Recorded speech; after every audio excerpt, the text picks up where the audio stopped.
Welcome to the Nutri Health Podcast, where we provide credible, no-hype health, wellness, and nutrition information that actually moves the needle towards better long-term health.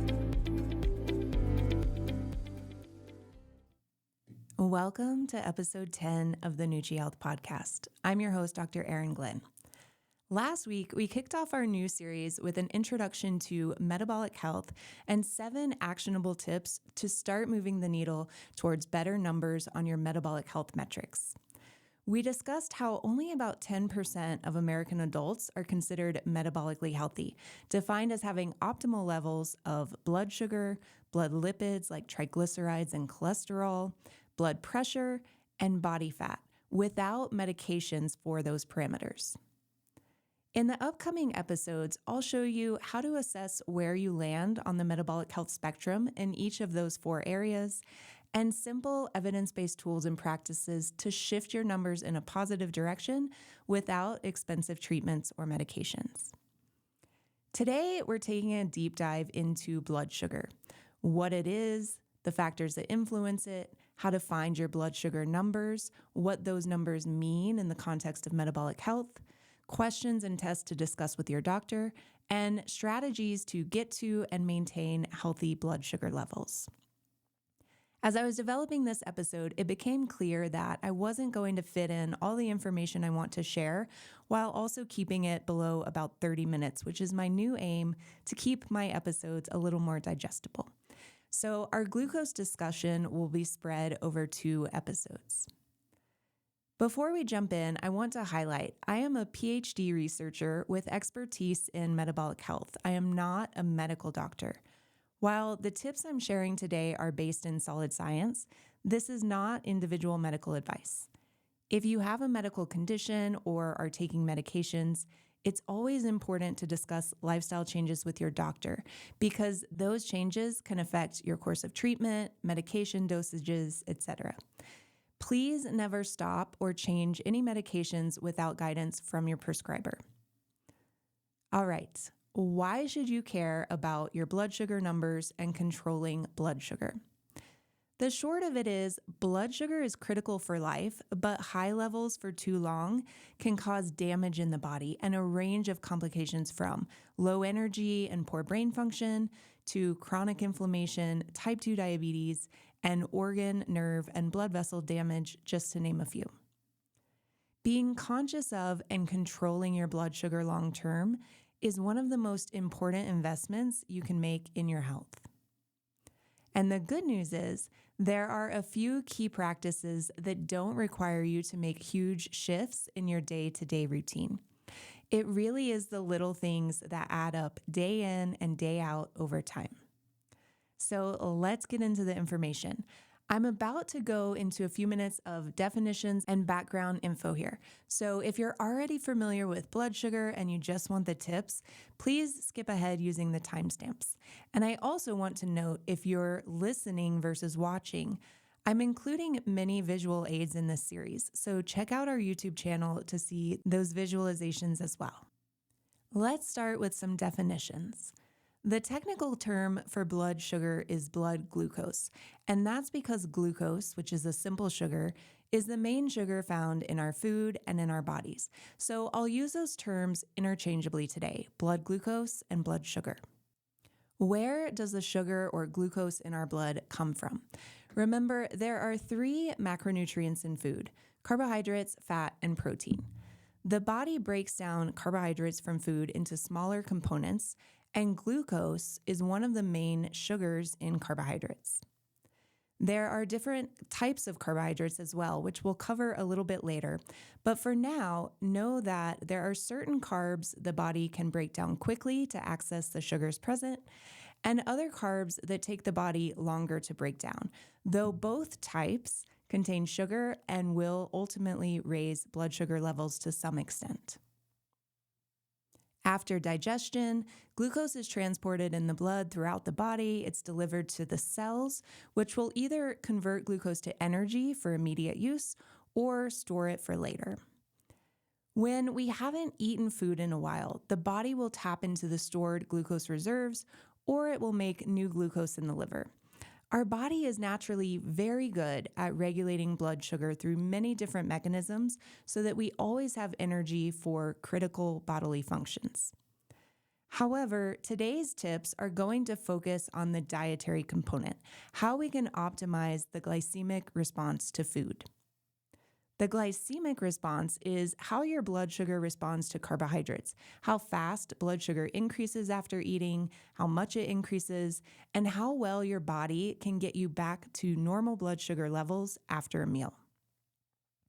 Glycemia refers to the amount of sugar in the blood.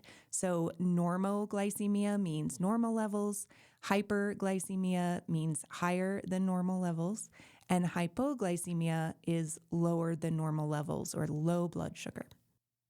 Other terms you'll hear today are prediabetes and diabetes.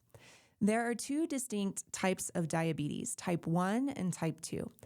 Type 1 diabetes is an autoimmune disease that's more commonly diagnosed in children, and it has completely different causes than type 2 diabetes. Type 2 diabetes is mainly the result of long-term lifestyle factors like diet and activity levels, though there are many factors that can influence the development of type 2 diabetes. When we talk about diabetes today, we're talking about type 2 diabetes, the disease related to lifestyle factors. Prediabetes refers to a state where the body has become insulin resistant, resulting in elevated blood sugar levels, but not yet high enough blood sugar levels to be classified as type 2 diabetes. I just threw out the words insulin resistant as well, so let's define that. Insulin is a hormone made by the pancreas that's released when blood sugar levels rise. Insulin allows glucose, that sugar, to get from the blood into the cells to be used for energy. You can think of insulin as a key that unlocks doors on the cell to get glucose from the blood into the cells where it can be converted to energy. If your cells have a normal response to insulin, insulin can unlock those cell doors and let glucose in, and you're insulin sensitive. Insulin resistance then occurs when the cells become less responsive to the effects of insulin. Insulin is trying to unlock those cell doors for glucose to enter, but the keys aren't working. It's like someone changed the locks on your cell doors. When our cells become insulin resistant, less sugar gets from the blood into the cells, resulting in elevated or high blood sugar levels. Insulin resistance is a key underlying factor or driver in many metabolic problems, including type 2 diabetes, obesity, metabolic syndrome, PCOS, cardiovascular disease, and more. So it's important for insulin to be able to do its job and for us to keep our cells sensitive to the effects of insulin, and we'll talk about how to do this today. And lastly, for definitions, two of the main blood sugar numbers we look at when it comes to metabolic health are fasting plasma glucose and HbA1c. These are the two main tests by which prediabetes and type 2 diabetes are diagnosed, and they'll often be completed at an annual physical. Sometimes only fasting plasma glucose will be done as part of a comprehensive metabolic panel, but I would ask your doctor for both fasting plasma glucose and HbA1c to give you two different measures of your blood sugar status. If you don't have access to regular medical care, or perhaps you choose not to get regular medical care, there are other ways you can find out these numbers. There are now many companies that will send you a test kit via the mail now. You prick your finger, you put blood into a little vial or do a blood spot on a piece of special paper, and then you mail that back to their lab for analysis. I don't have any affiliations with any of these labs, so I'm not going to recommend a specific one, but I will put some search terms you can use in the show notes if you want to go that route. A relatively cheap option to get some fast information is with an at-home blood glucose monitor. You can find monitors and test strip bundles for around $25 to $30 on Amazon, or you can find these glucose monitors and strips at pharmacies as well. Sometimes you have to buy them separately. But in any case, you're pricking your finger with a small lancet, and then you put a small drop of blood onto this test strip, the monitor reads it, and it gives you a glucose reading. However, you should not self-diagnose based on this information. If you think that you fit one of the diagnostic criteria below for prediabetes or diabetes, please see a healthcare professional. Fasting in this context means abstaining from calories, whether from food or beverages, for at least 8 hours before this test. So we want fasting plasma glucose levels to be between 72 to 100 milligrams per deciliter. A fasting plasma glucose result of 100 to 125 milligrams per deciliter is considered prediabetic, and fasting plasma glucose of 126 milligrams per deciliter or higher is classified as diabetic. So to be in a metabolically healthy range, we want that fasting plasma glucose reading to be between 72 to 100 milligrams per deciliter consistently. But the lower within that range, typically the better. There's another blood test you can have that's representative of your average blood glucose levels over about a 3-month period. This is your HbA1c or Hemoglobin A1c test. You don't have to be fasted for this, and a result of less than 5.7 is considered in the healthy range. The percent represents what percentage of hemoglobin in your blood has a sugar attached, a process called glycation.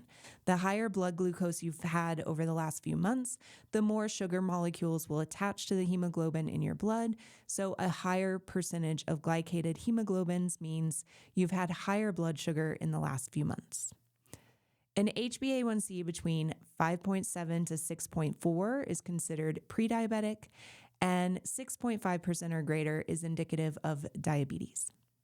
Some of those at-home test kits, and even some you can buy at pharmacies, can also test for HbA1c, but these are generally quite a bit more expensive than just the regular glucose monitors. Those are the two main tests for the blood sugar component of metabolic health: fasting plasma glucose and hemoglobin A1c or HbA1c. If one of these tests falls in the prediabetic or diabetic range, it's best practice to repeat the test on another day to confirm the diagnosis. However, your blood sugar levels can technically be in the normal range on these tests while you're actually becoming insulin resistant. Why? Because as your cells become insulin resistant, your body just pumps out more insulin to compensate, which makes your blood sugar appear like it's normal. Insulin is not often measured in regular physical exams, so insulin levels can be quietly increasing over here while glucose tests appear normal. That's why it's important to be thinking about and controlling blood sugar, even if you haven't been officially diagnosed with prediabetes or diabetes. Understanding fasting insulin levels is a little more complicated than the glucose measures, which is one reason it's not often measured. There are some circadian effects on insulin that can give different readings depending on when it's measured. So you could request fasting insulin from your doctor, but you really would need to be tracking it over time and aim to have those blood draws around the same time of day at each time point in order for your doctor to glean meaningful information from that. Okay, that was a lot of terminology, but I think it's important to understand everything we're talking about next with regard to improving your blood sugar. Today's tips are really the tip of the iceberg, but I wanted to pull together a handful of actions that most people could implement with minimal preparation, effort, or money. Actions that are going to give you the biggest bang for your buck when it comes to improving blood sugar control. These aren't crazy hacks you'll see on social media. They're just simple and effective practices that many people aren't doing. Improving blood sugar control is going to help you in so many ways. It will reduce cravings, especially for sugary foods and beverages, as you avoid blood sugar spikes and crashes. It will make you less hungry throughout the day, increase energy levels, and even improve mood and focus. In the last episode, the introduction to this metabolic health series, I covered 7 quick tips to start improving overall metabolic health. So if you haven't listened to that quick 15-minute episode, I encourage you to do so. Some of those tips were related to blood sugar, and we'll revisit them here in more depth, along with a few new tips. With that, let's look at 7 actions that can improve blood sugar control and shift your numbers in the right direction for most people. We'll run through the full list, and then I'll go into details on the first 4 actions today, and we'll pick up tips 5 through 7 in the next episode. First, Avoid large fluctuations in blood sugar in either direction, high or low. We want to keep blood sugar as steady as possible throughout the day, and we'll talk about how to do that. Second, the meal sequence or order in which you eat the macronutrients in a meal matters, and you want to consume carbohydrates after first getting some fat, protein, and/or fiber. Third, the glucose response to the first meal of the day affects your response to the second. So controlling carbohydrates, especially in that first meal, sets you up for better blood sugar control the rest of the day. Fourth, circadian rhythms are connected to metabolism, and eating in fewer hours of the day, as well as finishing your last calories many hours before bed, works in harmony with those rhythms. Fifth, muscle contraction is critical to managing blood sugar, so we have to move more often throughout the day. I'm not talking about taking up major exercise here. Just breaking up periods of sitting or sedentary behavior with short bursts of activity can have a major impact. Sixth, stress and sleep contribute to metabolic health and glucose control, so managing stress and prioritizing sleep are key actions. While these can be complicated topics, there are some basics that are common sense, but not necessarily common practice. I want to make sure that you're nailing the easy sleep and stress basics. And lastly, learn about your supplement options. Certain dietary supplements have been shown to be very effective at supporting healthy blood sugar levels.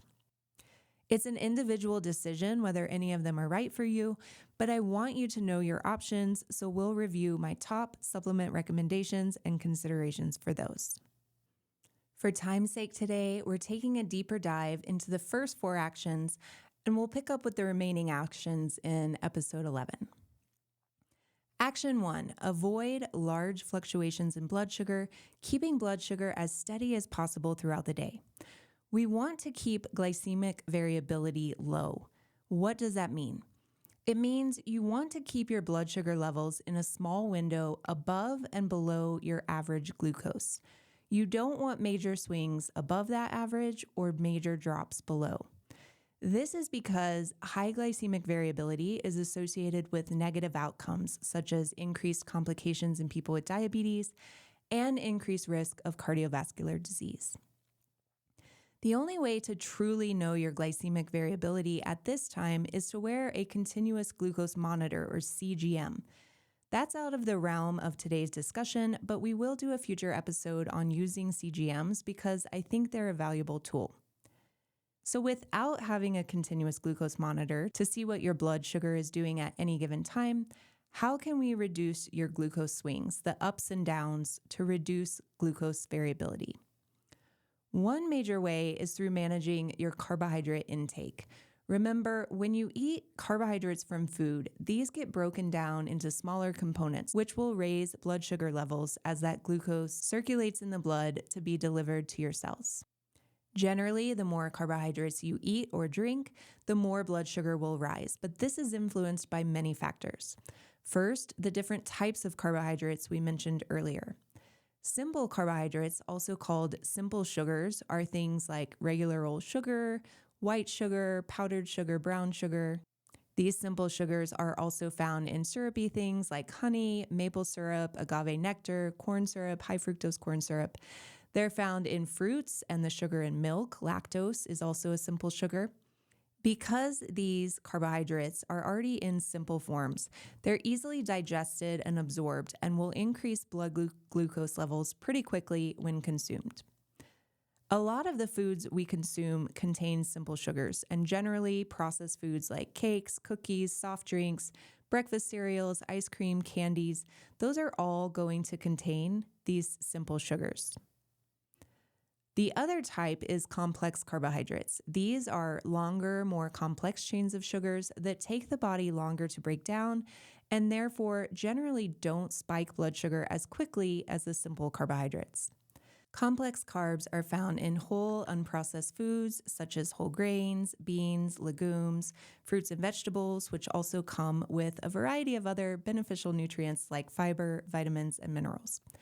So when we talk about carbohydrates from foods and beverages and how those affect blood sugar, I hope you can see why the simple sugars found in those generally more processed options are likely going to have a bigger effect on blood sugar levels. The amount of sugar in the food you eat will also matter. If you look at a nutrition label and you see a food or beverage has just a few grams of sugars, you likely won't spike your blood sugar that much from just a few grams. On the other hand, something like a soda with about 40 grams of sugar per can and no fiber, fat, or protein will most definitely spike your blood sugar. So the solution is to know what type of carbohydrates are in your meals and how much of them you're consuming. Spiking blood sugar to a high level means your body has to release more insulin to help get that glucose out of your blood into your cells. When the body has to release more and more insulin levels for long periods of time, that's when your cells start to become resistant to the effects of insulin and you get insulin resistance. Another thing that can happen when you spike your blood sugar to a high level and more insulin gets released is the body can overestimate how much insulin is needed. All it knows is it needs more insulin to unlock those cell doors to let glucose in so blood sugar returns to a normal level. But if too much insulin is released in response to high glucose, you can end up with a crash. Insulin let too much glucose get into the cells, and now there's not enough left in the blood. Your blood sugar drops too low. You go from being hyperglycemic with that glucose spike to being hypoglycemic, dipping your blood sugar below normal levels. These are the fluctuations or swings we're talking about, and they're important because they can cause a lot of symptoms such as brain fog, irritability, hunger, cravings, and fatigue.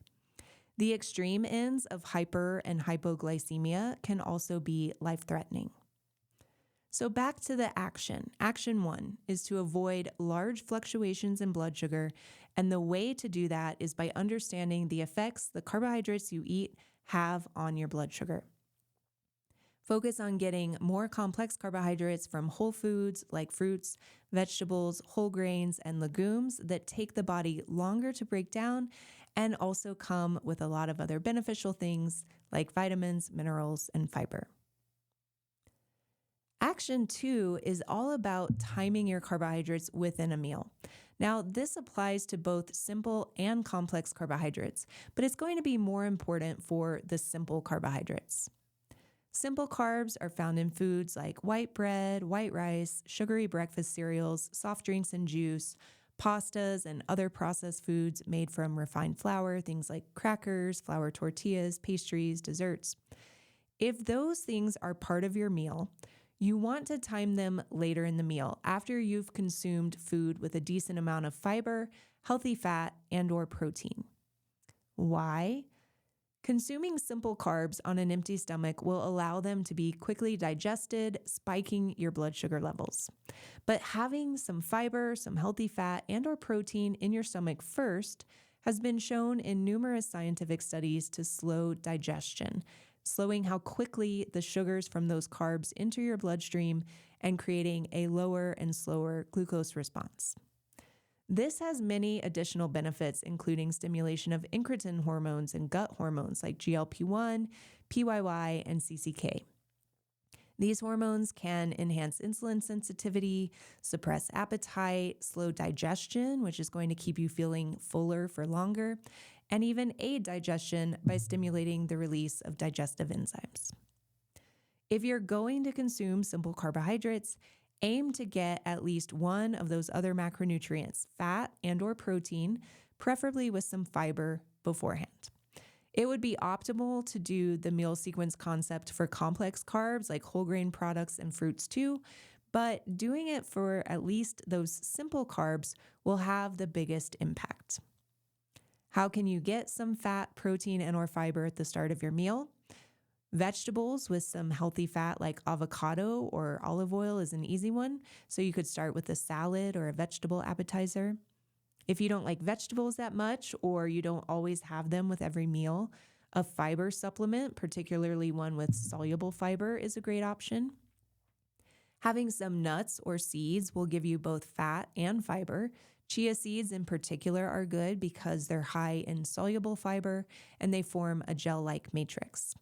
So just put a tablespoon of chia seeds in a few ounces of water, let it sit for a couple minutes. You'll see it start to thicken, give it a stir, and then you can chug that down. The benefits of this meal sequencing have been shown in people with both normal glucose levels and in people with type 2 diabetes. So this tip is great for most people to try, of course, avoiding any foods that you're sensitive or allergic to. Action 3. Controlling carbs in your first meal of the day sets you up for better blood sugar control the rest of the day. Having a lower glycemic meal for breakfast, one that doesn't raise glucose levels much, is going to improve your insulin sensitivity at the next meal. This is called the second meal effect. If you consume a high carbohydrate, high sugar breakfast, which would include items like sugary cereal, donuts, pastries, white bread, this is going to set the metabolic tone for your day. Your glucose response at the next meal will be worse via that second meal effect. And there's also greater potential for those blood sugar spikes and crashes. And all of this is going to affect hunger, cravings, mood, and focus throughout the day. So what would controlling carbs in your first meal look like? You could make it more savory, like eggs, avocado on whole grain toast, cottage cheese with veggies, but it really doesn't have to be savory. I really like a high protein yogurt bowl in the morning with Greek yogurt, protein powder, mixed berries, and some nuts. Keeping it lower carb for the first meal will help your body handle carbs better at the second meal, so you can enjoy more carbohydrates at lunch or your second meal of the day. Midday is also when your body is most insulin sensitive compared to early morning or later evening. So that middle meal is the best time to enjoy carbohydrates, though considering meal sequence, still eating those carbs after some fat, protein, and/or fiber is recommended at every meal of the day. Action 4. Eating in fewer hours of the day and finishing your last calories many hours before bed works with the natural circadian rhythms of metabolism. In the last episode and in our episode on fasting, episode 3, we talk about why shortening the number of hours you consume food in a day is important. Please check out episode 3 for all the caveats around a shorter eating window. But most people should be able to fast for 12 hours each night to the next day. This would mean consuming your last calories from food and beverages by 7 or 8 p.m., and then not eating again until breakfast at 7 or 8 a.m. the next day. While it sounds like that should be easy, most Americans eat 13 to 15 hours per day. So going a little more time on either side of your sleep without food is a great first step. And I'd say the timing of your last food before bed is more important than when you eat in the morning. Unless you have a medical condition where you need food at certain times of the day, giving your body at least 3 to 4 hours to digest your last meal before going to bed is better for all of the processes that need to occur during sleep. These are restorative processes that greatly impact long-term health, and they work better in a fasted state. If you eat a huge meal at dinner, you might not be back in a fasted state for 4 hours or more. Another reason just to consider putting the bulk of your carbohydrate intake midday versus later in the day. We're going to stop here for today and cover the actions regarding movement, sleep, stress, and dietary supplements in the next episode. I hope this gives you a few ideas to start thinking about and implementing in your daily routine. While it might take some planning, the tips we covered today can be easily implemented to start improving your blood sugar numbers and overall glucose control. I hope you learned something new and you have some new ideas to try out for better metabolic health. Please leave any questions or comments you have about this episode in the comments section of our YouTube channel. You can find us at Nuchi Health, that's NUCHI Health, there and on all social platforms. And if you learned something helpful or enjoyed today's episode, please subscribe to our YouTube channel, follow us on our social accounts, and leave us a review on Apple or Spotify. Those interactions help us grow and help us make a bigger impact. I've also linked my Ko-fi page in the show notes where you can make a contribution to the show if you'd like to support us in that way. Thank you for being here, for your desire to learn and improve your health, and for letting us be part of your health journey. I'll see you soon.